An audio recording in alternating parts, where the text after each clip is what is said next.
Selamat datang pada bimbingan teknis penerapan SPM Sub Urusan Bencana. Ini adalah unit latihan 1-3 dengan materi pendataan dan penghitungan kebutuhan.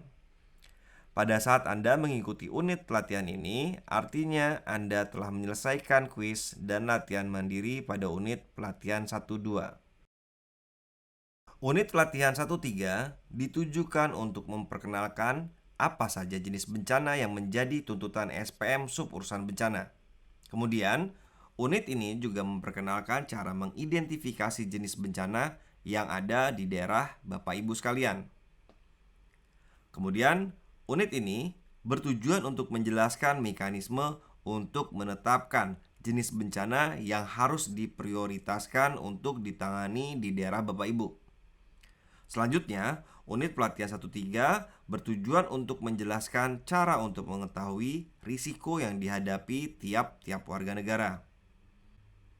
Kemudian, unit pelatihan 1-3 juga bertujuan untuk memperkenalkan data apa saja yang dibutuhkan untuk merancang kebutuhan layanan SPM serta memperkenalkan berbagai komponen penting dalam merencanakan kebutuhan layanan SPM sub urusan bencana. Unit ini juga bertujuan untuk menguraikan mekanisme penghitungan kebutuhan layanan SPM bagi seluruh warga negara serta menguraikan mekanisme perencanaan pemenuhan SPM di daerah masing-masing. Anda tentu saja sudah mulai akrab dengan bentuk kanvas cetak biru penerapan SPM sub urusan bencana. Pada unit latihan 1-3 ini, kita akan melihat mekanisme tahapan pengumpulan data dan penghitungan kebutuhan yang melibatkan 3 elemen pada cetak biru kita, yaitu elemen risiko, elemen kajian dan pendataan, serta elemen target periodik. Kita akan membahas elemen risiko. Elemen risiko digunakan untuk tahapan pengumpulan data atau pendataan. Elemen pada kolom risiko ini menggambarkan jenis bencana yang tingkat risikonya perlu dikurangi atau diantisipasi secara cepat dan tepat. Berdasarkan Undang-Undang Nomor 24 Tahun 2007, risiko bencana adalah potensi kerugian. Jadi belum merupakan suatu kerugian mutlak, tapi berupa prakiraan atau potensi untuk kerugian yang mungkin ditimbulkan akibat bencana pada suatu kawasan dan kurun waktu tertentu dapat berupa kematian, luka, sakit, jiwa terancam, hilangnya rasa aman, mengungsi, kerusakan, atau kehilangan harta dan gangguan kegiatan masyarakat. Sebagai catatan Bapak Ibu sekalian, pengelolaan risiko bencana itu ditujukan untuk mengurangi risiko sebelum bencana terjadi dan mengantisipasi tingginya angka korban dan kerugian bila terjadi bencana. Artinya, seluruh pengelolaan dan penerapan SPM sub urusan bencana pada dasarnya ditujukan untuk mengelola risiko bencana ini. Ada 3 pertanyaan kunci yang perlu kita jawab pada saat kita membahas elemen risiko ini, yaitu pertama, apa saja jenis bencana yang menjadi tuntutan SPM? Yang kedua, bagaimana cara mengetahui jenis risiko bencana yang ada di daerah Anda? Yang ketiga, bagaimana menetapkan bencana prioritas di daerah Anda?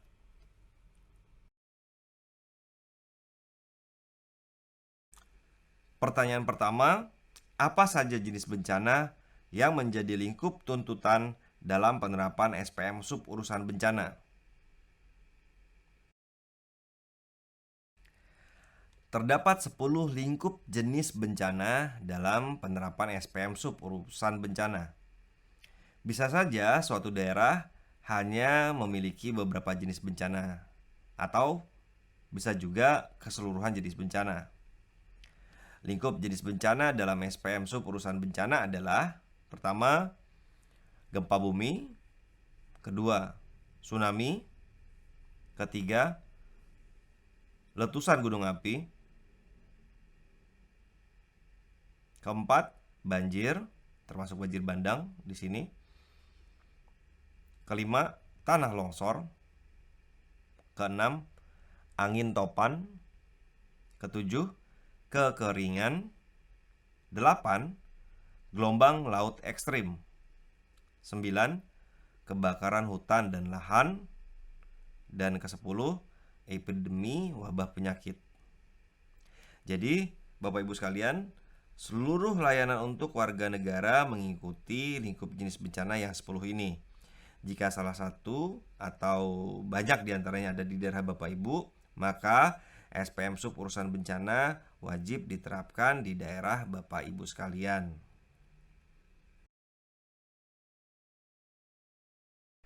Pertanyaan kedua adalah, bagaimana cara mengetahui jenis risiko bencana yang ada di daerah Anda?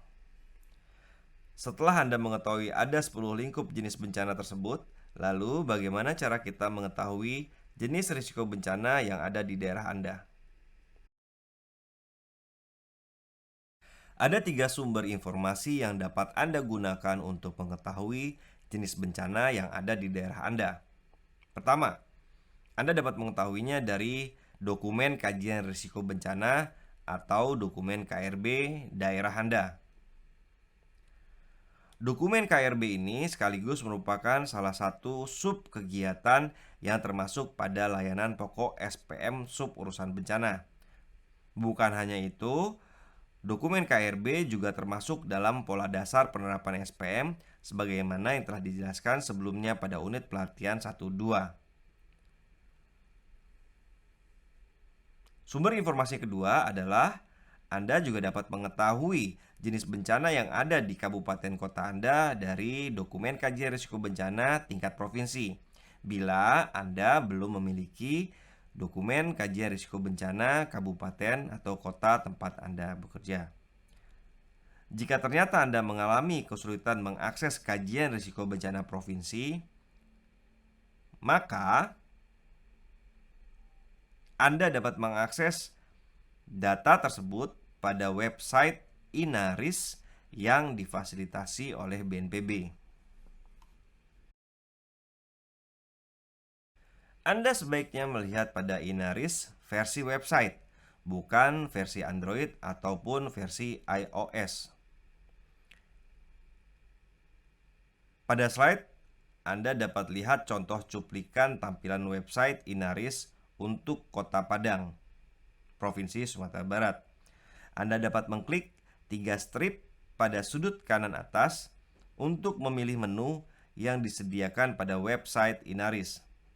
Melalui website ini, Anda dapat mengetahui jenis risiko, potensi penduduk terpapar, potensi kerusakan, dan potensi kerugian untuk tiap-tiap jenis ancaman di daerah Anda dengan kedetailan data hingga tingkat kecamatan.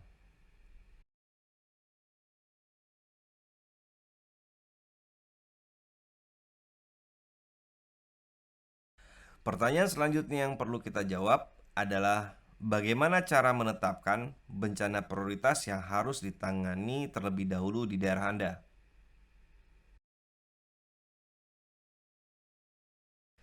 Penetapan bencana prioritas diperlukan untuk memfokuskan upaya penanggulangan bencana dengan segala keterbatasan sumber daya yang dimiliki oleh daerah Anda. Penetapan skala prioritas ini bukan berarti bencana non-prioritas tidak ditangani. Jenis bencana yang belum menjadi prioritas tetap ditangani dengan menerapkan strategi yang tidak membutuhkan sumber daya yang besar dalam penanganannya.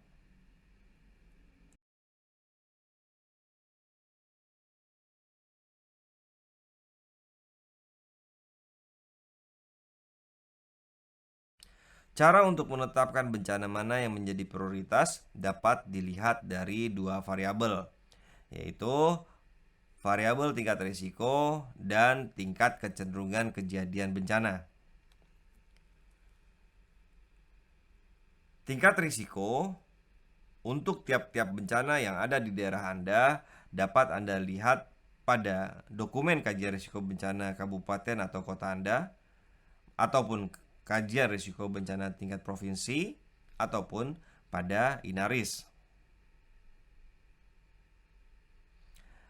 Dapat Anda perhatikan Bapak Ibu sekalian, matriks ini terlihat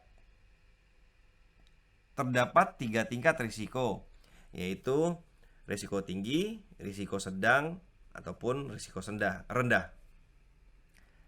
Kemudian untuk kecenderungan kejadian dapat dikategorikan menjadi 3, yaitu kecenderungan kejadian bencana menurun, kecenderungan kejadian bencana tetap, ataupun kecenderungan kejadian bencana meningkat. Pada matrik ini terdapat 5 jenis bencana yang kita jadikan sebagai contoh. Pada contoh ini, untuk bencana gempa bumi, kita lihat tingkat risikonya tinggi dengan kecenderungan yang meningkat.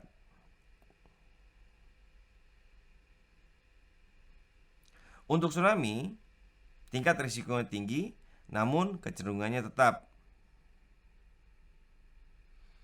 Demikian selanjutnya untuk banjir, tingkat risikonya sedang dengan kecenderungan yang meningkat.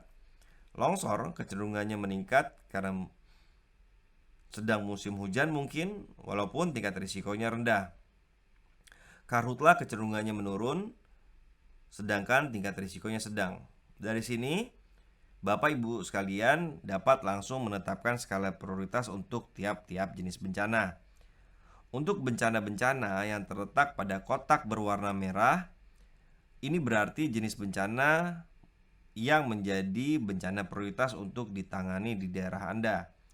Dari sini kita bisa lihat yang menjadi prioritas adalah contohnya bencana gempa bumi, tsunami, dan banjir. Silakan nanti Bapak Ibu sekalian dapat mencoba untuk melakukan jenis bencana apa yang ada di daerah Anda yang menjadi prioritas penanganan di daerah.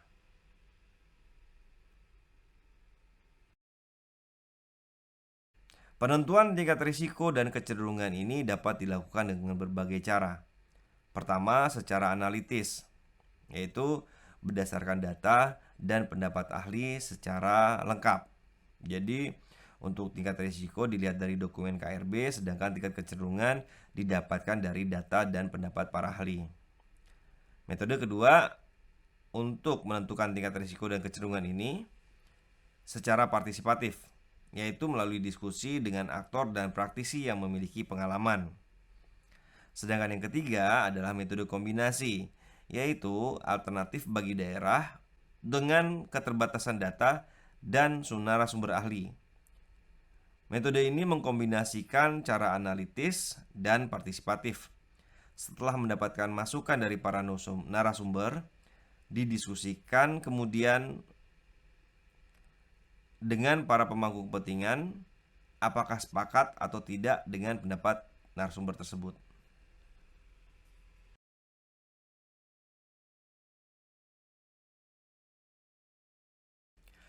Sekarang kita akan masuk pada elemen kajian dan pendataan. Elemen ini merupakan ruang untuk mengidentifikasi jenis layanan apa saja yang dibutuhkan oleh tiap-tiap warga negara. Jenis layanan yang diberikan bergantung pada risiko bencana apa saja yang dihadapi oleh masing-masing warga negara dalam menjalankan aktivitas hariannya. Oleh karena itu, langkah untuk kajian dan pendataan ini baru dapat dilaksanakan setelah elemen risiko selesai diidentifikasi.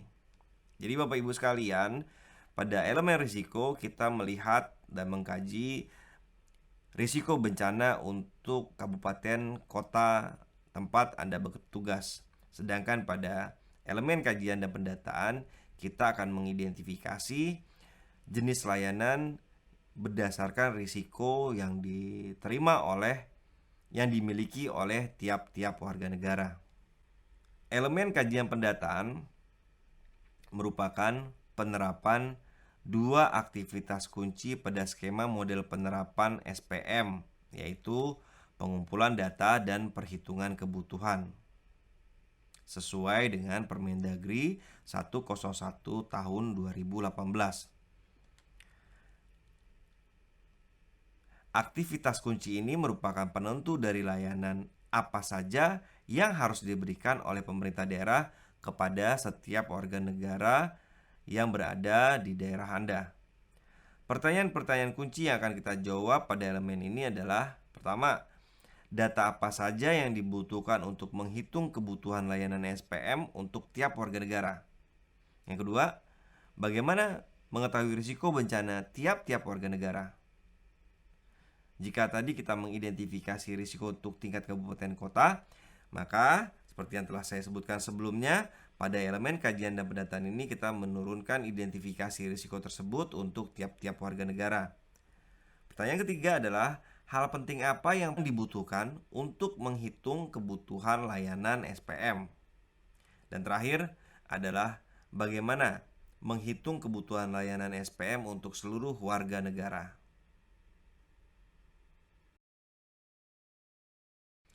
Pertanyaan pertama, data apa saja yang dibutuhkan untuk menghitung kebutuhan layanan SPM untuk tiap warga negara? Untuk menjawab pertanyaan tersebut, maka kita akan melihat data yang dibutuhkan difokuskan untuk menghitung kebutuhan layanan yang diberikan bagi tiap-tiap warga negara dengan beberapa lingkup kondisi. Pertama, Bapak Ibu sekalian, SPM sub urusan bencana diselenggarakan untuk warga negara dalam dua kondisi, yaitu untuk warga negara yang berada di daerah rawan bencana dan warga negara yang menjadi korban bencana. Yang kedua kondisi tersebut tidak hanya memperhitungkan satu jenis bencana, tapi juga memperhatikan 10 bencana yang dapat menimpa warga negara di Indonesia. Mengingat banyaknya variabel yang perlu diperhitungkan dalam pengumpulan data, maka proses pengumpulan data dalam penerapan SPM sub urusan bencana dilaksanakan dengan menggunakan beberapa formulir. Data dasar yang dihimpun ke dalam formulir-formulir tersebut adalah: pertama, data warga negara. Data warga negara ini harus sesuai dengan pencatatan sipil yang nantinya dapat diperoleh di Dinas Kependudukan dan Catatan Sipil di daerah Anda masing-masing.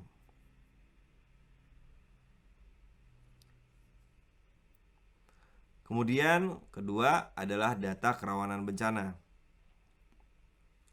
Data kerawanan bencana ini bisa Anda dapatkan melalui hasil kajian risiko bencana ataupun INARIS, ataupun Anda dapat lihat pada website di BNPB untuk melihat data informasi bencana atau DIBI. Data selanjutnya adalah data sarana prasarana untuk memberikan layanan saat bencana yang telah ada di daerah Anda.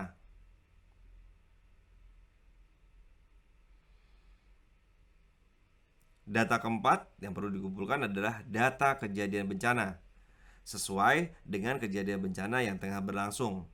Data ini terus diperbaharui pada setiap kejadian bencana.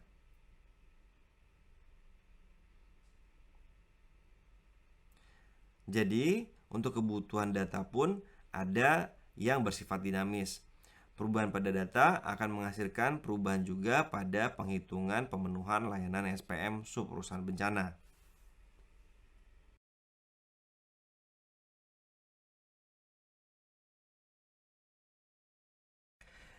Bapak Ibu sekalian, kita akan melihat form-form apa saja yang digunakan dalam pengumpulan data. Bertitik tolak dari data dasar yang dibutuhkan, yaitu data warga negara, jenis dan kelompok kerawanan, sarana prasarana, serta kejadian bencana. Keseluruhan data dasar tersebut dapat kita kelompokkan menjadi 3, yaitu data individu warga negara, data individu petugas dan aparat, serta data sarana prasarana dan kejadian bencana. Untuk data individu warga negara dapat kita bagi menjadi 2 kategori, yaitu data individu warga negara di daerah rawan bencana yang dihimpun datanya dengan mengisi formulir 1.1a, 1.1b, dan formulir 1.1c. Kemudian, data individu warga negara yang menjadi korban bencana dapat kita himpun datanya dengan menggunakan formulir 1.2c. Untuk data individu aparat juga dibagi menjadi dua kategori, yaitu aparat yang menangani sub-urusan bencana. Ini datanya bisa kita himpun dengan menggunakan formulir 11A dan 11C.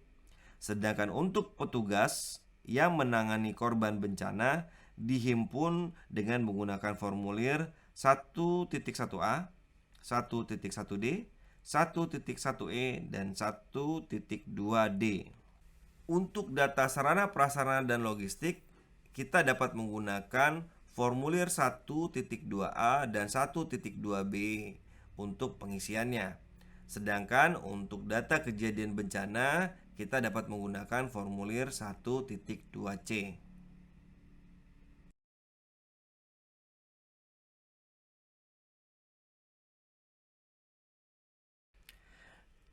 Pada slide ini, Bapak Ibu bisa melihat daftar formulir yang kita gunakan untuk pengumpulan data. Angka 1 di awal kode formulir menandakan bahwa peruntukannya adalah untuk tahap pengumpulan data. Kemudian setelah titik, angka 1 dan atau angka 2 itu menandakan pengelompokan data. Angka 1 adalah data untuk kebutuhan prabencana, sementara angka 2 adalah data untuk kebutuhan tanggap darurat pada saat kejadian bencana.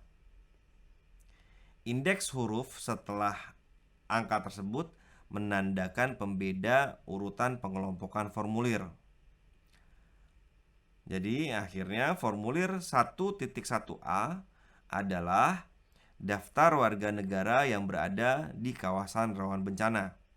Formulir 1.1b adalah rekapitulasi kelompok warga negara berdasarkan kelompok kerawanan desa.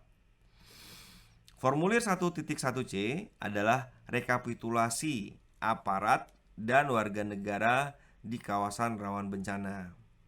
Formulir 1.1d adalah daftar petugas operasi penanganan darurat bencana berdasarkan lokasi penugasannya. Formulir 1.1e adalah rekapitulasi warga negara wajib latih. Formulir 1.2a adalah daftar ketersediaan peralatan pendukung operasi tanggap darurat bencana. Formulir 1.2b adalah daftar ketersediaan stok logistik pengungsian. Formulir 1.2c adalah daftar warga negara yang menjadi korban bencana dan hanya diisi pada saat terjadi bencana. Formulir 1.2d adalah daftar petugas aktif pada operasi tanggap darurat bencana dan hanya diisi pada saat terjadi bencana. Dan terakhir adalah formulir 1.2e adalah daftar kejadian bencana yang hanya diisi pada saat terjadi bencana di daerah Bapak Ibu sekalian.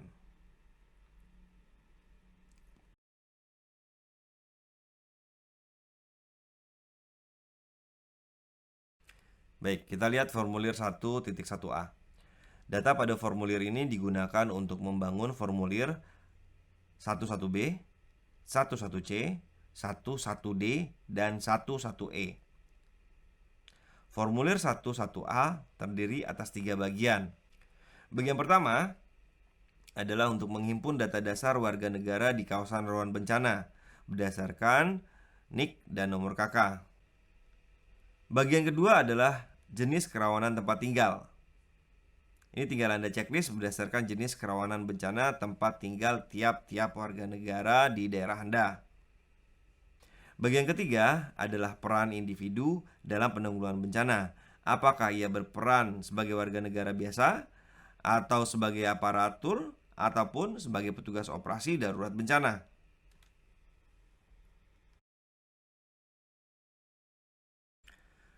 Baik, selanjutnya Bapak Ibu sekalian, ini adalah bentuk form 12A untuk daftar ketersediaan peralatan pendukung operasi darurat bencana.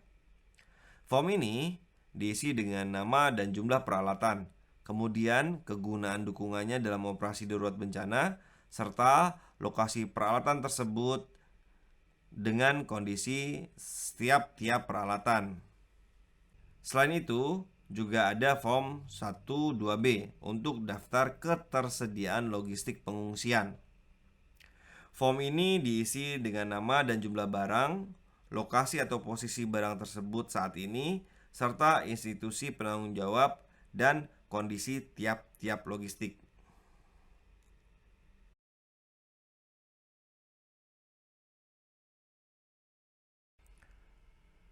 Selanjutnya Bapak Ibu sekalian, kita akan lihat formulir 12C untuk daftar warga negara yang menjadi korban bencana.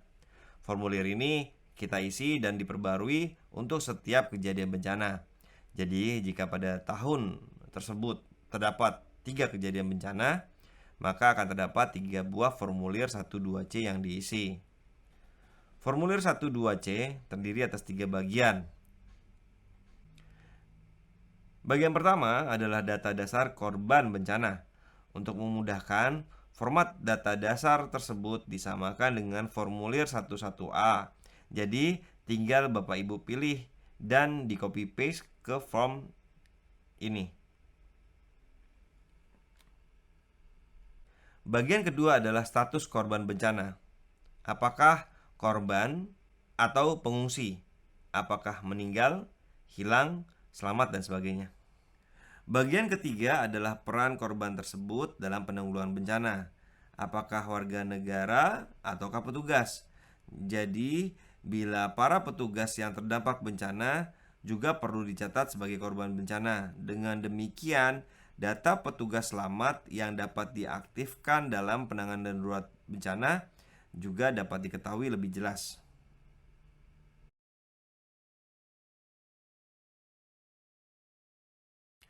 Selanjutnya adalah formulir 12D untuk daftar petugas aktif pada operasi darurat bencana. Formulir ini juga diisi dan diperbarui untuk setiap kejadian bencana sebagaimana formulir 12C. Formulir 12D terdiri atas 3 bagian. Bagian pertama adalah data dasar petugas. Untuk memudahkan, format data dasar tersebut disamakan dengan formulir 1.1A. Jadi tinggal Anda pilih mana warga negara yang menjadi petugas, kemudian di copy dan di paste ke formulir 12D. Bagian kedua adalah status petugas dan sertifikasi yang dimiliki. Apakah petugas tersebut termasuk ASN, TNI, Polri, ataukah non-aparatur seperti relawan dan sebagainya. Bagian ketiga adalah lokasi penugasan. Tinggal Bapak Ibu centang apakah bertugas sebagai TRC warga negara tersebut yang menjadi petugas penanganan darurat bencana, atau bertugas di pencarian penyelamatan evakuasi atau PPE, dan penugasan lainnya.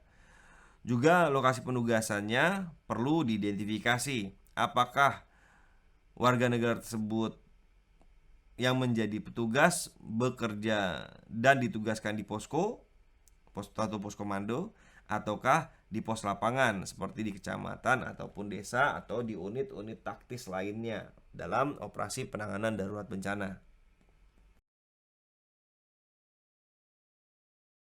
Terakhir Bapak Ibu sekalian adalah formulir 12E untuk daftar kejadian bencana.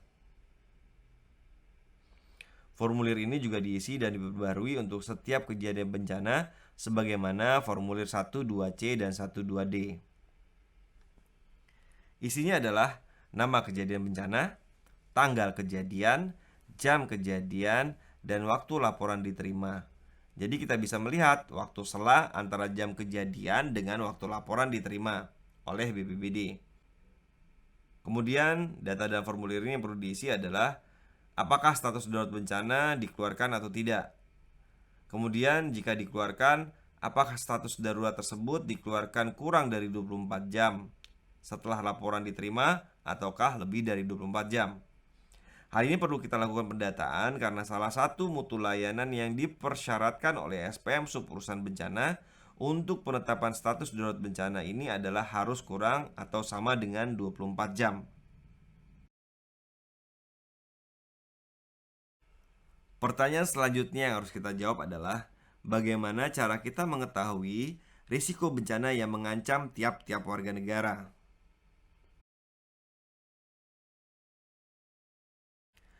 Untuk mengidentifikasi risiko bencana yang mengancam tiap-tiap warga negara, kita harus menggunakan asumsi.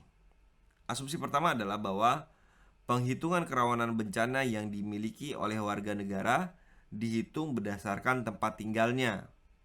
Jadi bukan berdasarkan aktivitasnya. Karena bisa jadi seorang warga negara bertempat tinggal di Kabupaten A tapi beraktivitas di Kota B.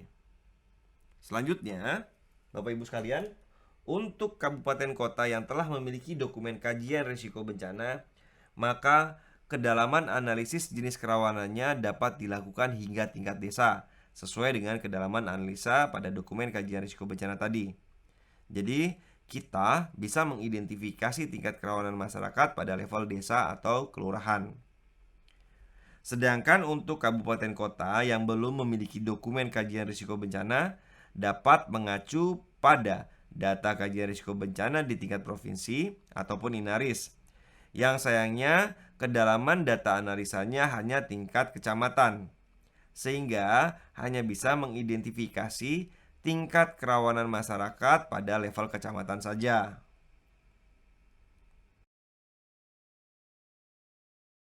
Risiko bencana tiap warga negara ditetapkan sesuai dengan posisi tempat tinggalnya dengan desa dan atau kecamatannya, sesuai dengan dokumen KRB yang digunakan. Apakah dokumen KRB tingkat kabupaten kota ataukah KRB tingkat provinsi dan atau Inaris.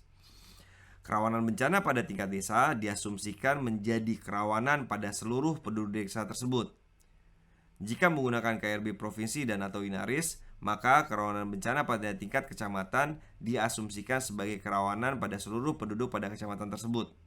Dengan demikian, pemilihan kerawanan pada level desa jauh lebih baik dalam penerapan SPM Sub Urusan Bencana. Hal ini dikarenakan, pertama, pelayanan untuk warga negara menjadi lebih spesifik. Dan yang kedua, pemberian layanan menjadi lebih cepat dan tepat sasaran, khususnya pada saat warga negara tersebut menjadi korban bencana.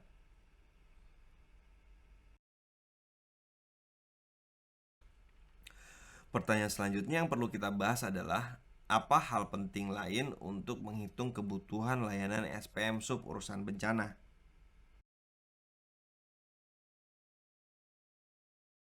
Dengan banyaknya kebutuhan, variabel data, dan karakteristik layanan dalam menerapkan SPM Sub Urusan Bencana, maka kita perlu mengelompokkan kebutuhan tersebut menjadi beberapa kelompok, yaitu pertama, kelompok kebutuhan dokumen pokok terdiri dari 3 subkegiatan nantinya, yaitu penyusunan kajian risiko bencana, penyusunan rencana penanggulangan bencana, dan penyusunan rencana kontingensi.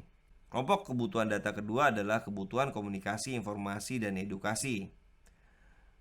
Adalah khusus subkegiatan sosialisasi komunikasi, informasi, dan edukasi rawan bencana karena dilakukan berdasarkan jenis variasi kerawanan bencana yang ada di tingkat desa atau kecamatan.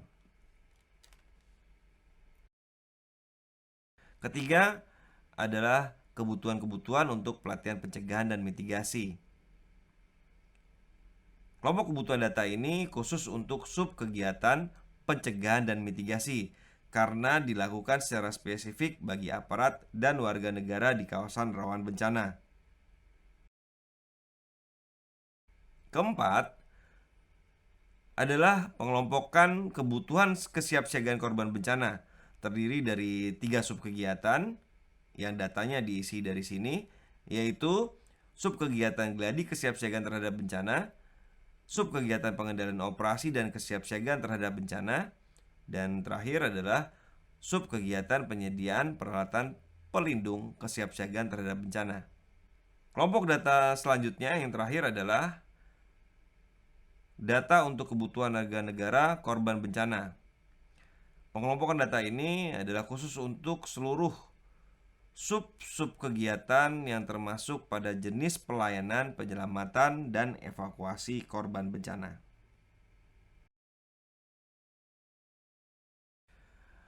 Kebutuhan dokumen pokok dihitung dengan melihat selisih keberadaan dokumen tersebut di daerah, baik dalam hal output maupun mutu layanannya. Jadi, jika di daerah Bapak Ibu misalnya telah ada dokumen kajian risiko bencana, maka tinggal dilihat apakah mutu layanannya telah terpenuhi atau belum sesuai dengan SPM sub urusan bencana. Jika belum, maka cukup mutu layanannya saja yang disempurnakan. Begitu juga halnya dengan dokumen rencana penanggulangan bencana dan dokumen rencana kontingensi. Untuk kelompok kebutuhan komunikasi, informasi, dan edukasi rawan bencana, pemenuhan kebutuhannya dihitung berdasarkan jumlah warga negara di kawasan rawan bencana dengan memperhatikan jenis variasi kerawanan bencana desanya masing-masing. Tentang variasi kerawanan ini akan dibahas lebih lanjut pada unit pelatihan 2.2. Selanjutnya, untuk kebutuhan pelatihan pencegahan dan mitigasi, pemenuhan kebutuhannya dihitung berdasarkan jumlah aparat dan kepala keluarga yang berada di kawasan rawan bencana. Untuk kebutuhan kesiapsiagaan warga negara di kawasan rawan bencana, pemenuhan kebutuhannya dihitung berdasarkan jumlah petugas dan jumlah warga negara secara spesifik untuk tiap-tiap jenis kerawanan bencana. Terakhir, untuk kebutuhan bagi warga negara yang menjadi korban bencana, pemenuhan kebutuhan datanya dihitung berdasarkan standar pemenuhan tanggap darurat bencana yang berlaku di tiap-tiap daerah.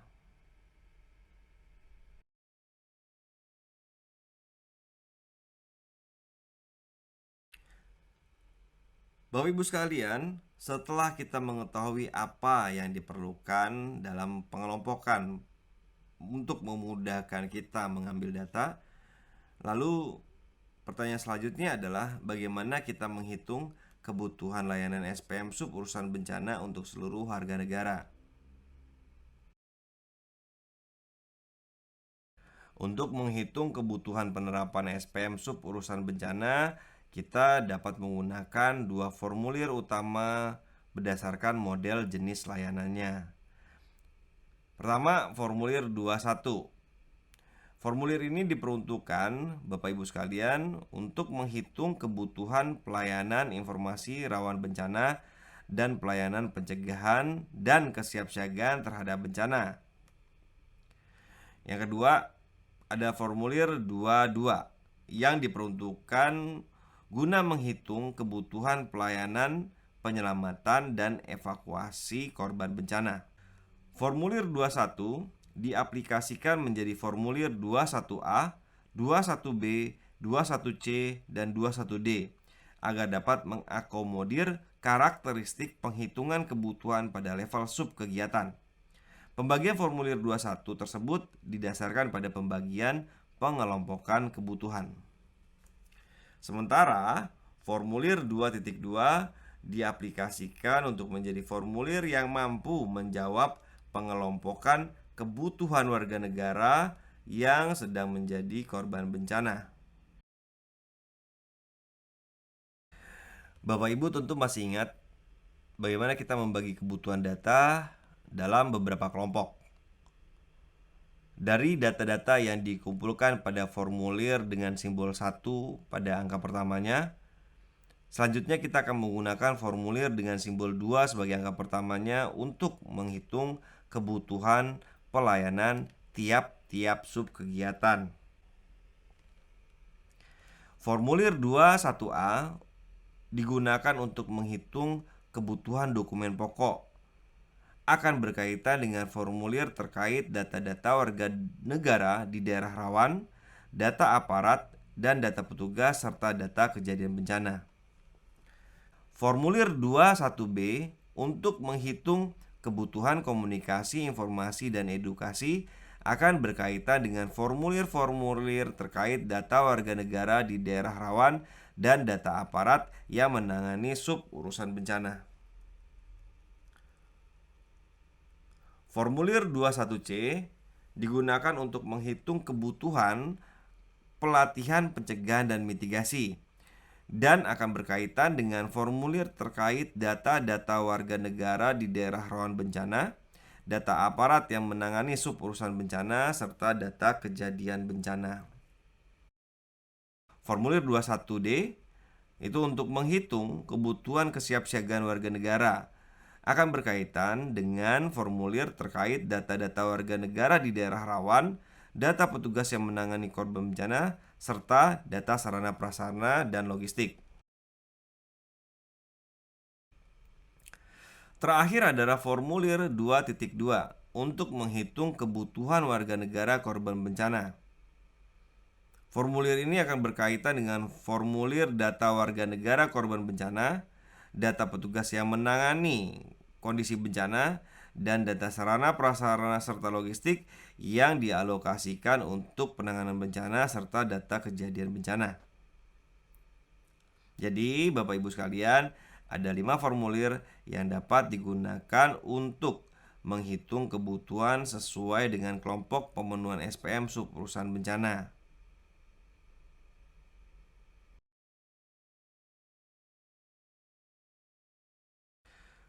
Contoh formulir perhitungan kebutuhan pada formulir 21A, 21B, 21C, dan 21D adalah sebagai berikut. Bagian pertama adalah menampilkan informasi terkait jenis pelayanan, subkegiatan, komponen, hingga satuan tiap-tiap keluaran. Pada bagian kedua adalah isian jumlah penerima layanan, baik dalam satuan orang, kepala keluarga maupun desa.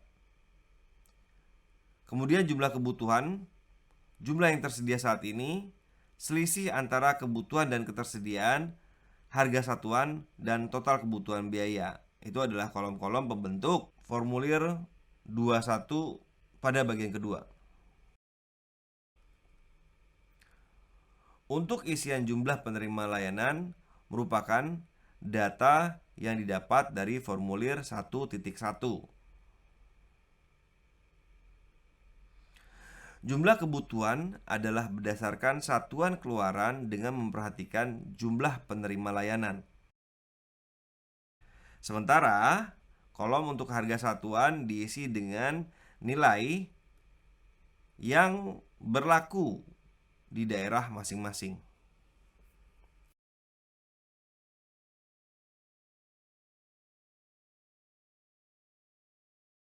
Contoh formulir penghitungan kebutuhan selanjutnya adalah formulir 2.2. Formulir ini diisi dan diperbarui untuk tiap-tiap kejadian bencana yang menimpa daerah Bapak Ibu. Bagian pertama dari formulir ini adalah menampilkan informasi terkait jenis pelayanan, subkegiatan, komponen, hingga satuan tiap-tiap keluaran. Bagian kedua adalah isian target kebutuhan, ketersediaan yang sudah terpenuhi, usulan pemenuhan, harga satuan, dan total biaya. Di sini terdapat kolom-kolom yang diberi tanda hitam Bapak Ibu sekalian. Jika Bapak Ibu menemukan kolom-kolom hitam tersebut, artinya Bapak Ibu tidak perlu mengisi kolom berwarna hitam tersebut karena memang diperuntukkan untuk tidak diisi pada poin keluaran tersebut. Untuk target kebutuhan diisi berdasarkan data-data pada formulir 1.2. Sementara untuk harga satuan nantinya diisi sesuai dengan nilai yang berlaku di daerah masing-masing.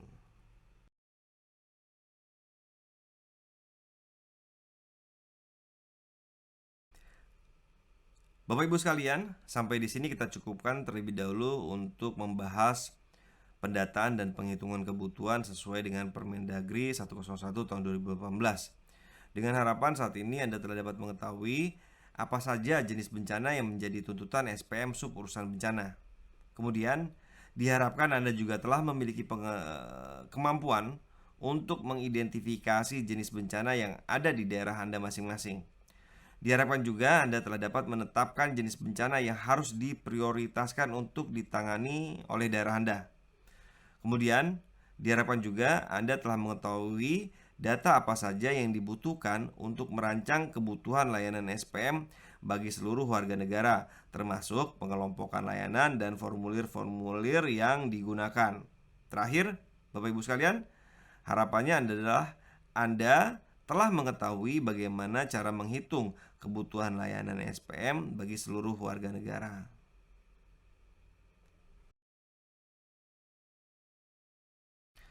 Sebelum Anda beranjak ke unit 14, kita akan mengkonfirmasi terlebih dahulu pengetahuan yang telah Anda peroleh pada unit 13 ini. Silakan Anda mengisi kuis yang telah kami siapkan. Setelah Anda menyelesaikan kuis, Anda juga diwajibkan untuk menyelesaikan latihan mandiri. Pada latihan mandiri, Anda akan diberikan serangkaian data dasar yang dibutuhkan agar Anda dapat mengkaji rencana pemenuhan kebutuhan layanan SPM sub urusan bencana untuk seluruh warga negara yang ada di daerah Anda. Kami berharap Anda dapat menyelesaikan kuis dan latihan mandiri ini dengan baik untuk memungkinkan Anda mengikuti unit pelatihan 1.4.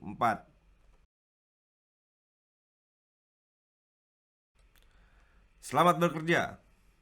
Kami tunggu Anda pada unit pelatihan 1.4.